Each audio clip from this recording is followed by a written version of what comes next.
Watch your emotions like clouds. Once you have done the previous meditative practices, the next step is to meditate in such a way that you let go of emotional attachments. Let's get one thing clear. Part of the reason why we're all so stressed out and anxious is because our memories are not emotionally neutral.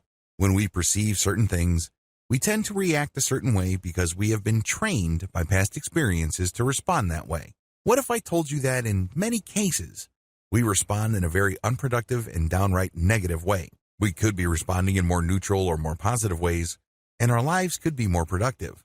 Instead of wasting a tremendous amount of emotional and mental resources feeling negative, angry, frustrated, guilty, upset, you name it, we can focus more on feeling appreciated as well as content. It's all a choice.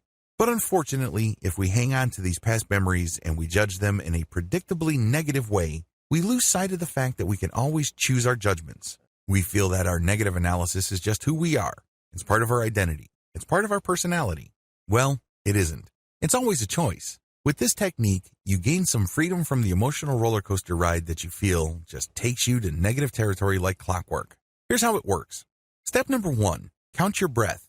Go back to the earlier video where I taught you how to count your breath. Watch your breath. Count it. Focus on your breath. At a certain point, you will relax. You can use the SEAL method, or you can use the more intensive breath counting and watching method I discussed earlier. Whatever the case may be, keep doing it until you sense relaxation. Step number 2, close your eyes. Once you feel that you have reached a certain level of relaxation, close your eyes. Everything should go black. Allow yourself to relax even deeper. Allow yourself to slow your thoughts down. Just focus on the calmness of the darkness. There's nothing to prove here. You don't have to be somebody that you're not. You have nobody to impress. This is just you and your thoughts. It's just calm, pure darkness. No light, no color, nothing to get worked up about.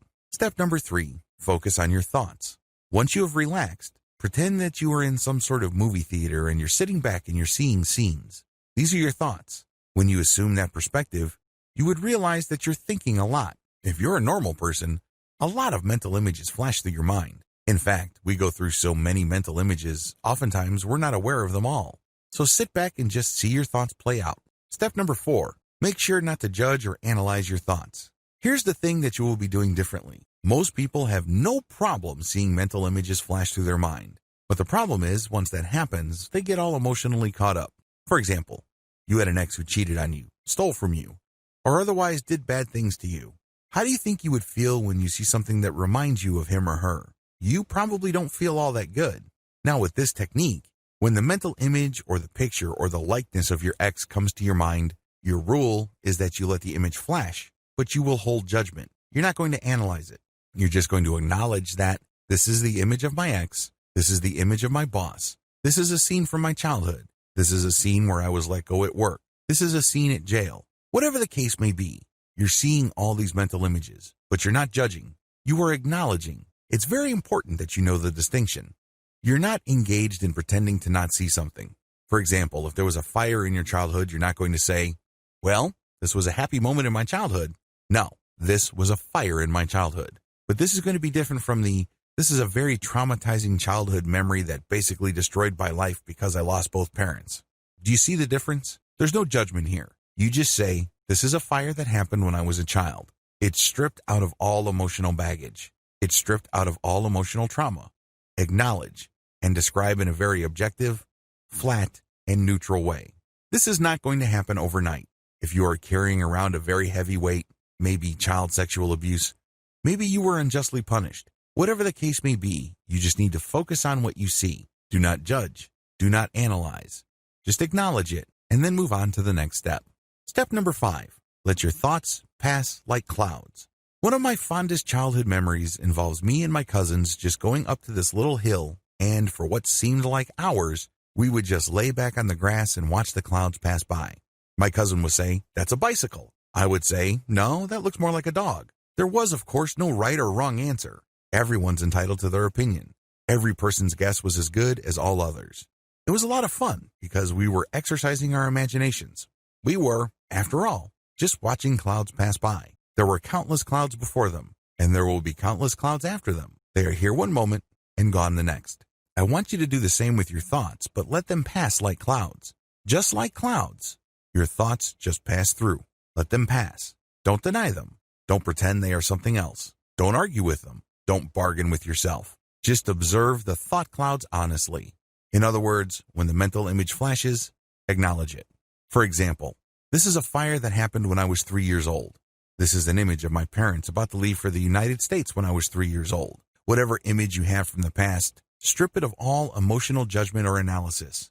Make sure you empty the mental image of any emotional content that might trip you up or set you off into an emotional analysis. Compare this. This is the fire that happened when I was 3 years old. 2. This is that devastating fire that made my family homeless for 3 years. My father was very angry during that fire, and he has not stopped being angry since. We lost it all. I was only 3 years old. See the difference? The first case involved just describing the facts, nothing more, nothing less. The other case includes a lot of analysis and commentary. These lead to you getting thrown off track. Learn to spot the difference. Recognize the point when you stopped objectively describing and started emotionally reacting. It doesn't make it any less real, mind you, but you're just acknowledging it because we're not engaged in self-delusion here. We're not trying to trick ourselves or hypnotize ourselves into thinking that these events, which ultimately are very traumatic and hurtful, did not happen. Instead, you're just acknowledging. And then the next step is what makes it really powerful. When you acknowledge, you then let it pass like a cloud. Just like a cloud, it's going to zoom over your head. It's going to linger slowly, depending on how strong the wind is. But you just let it pass. Eventually, it will pass. Step number 6, enjoy the emotional distance.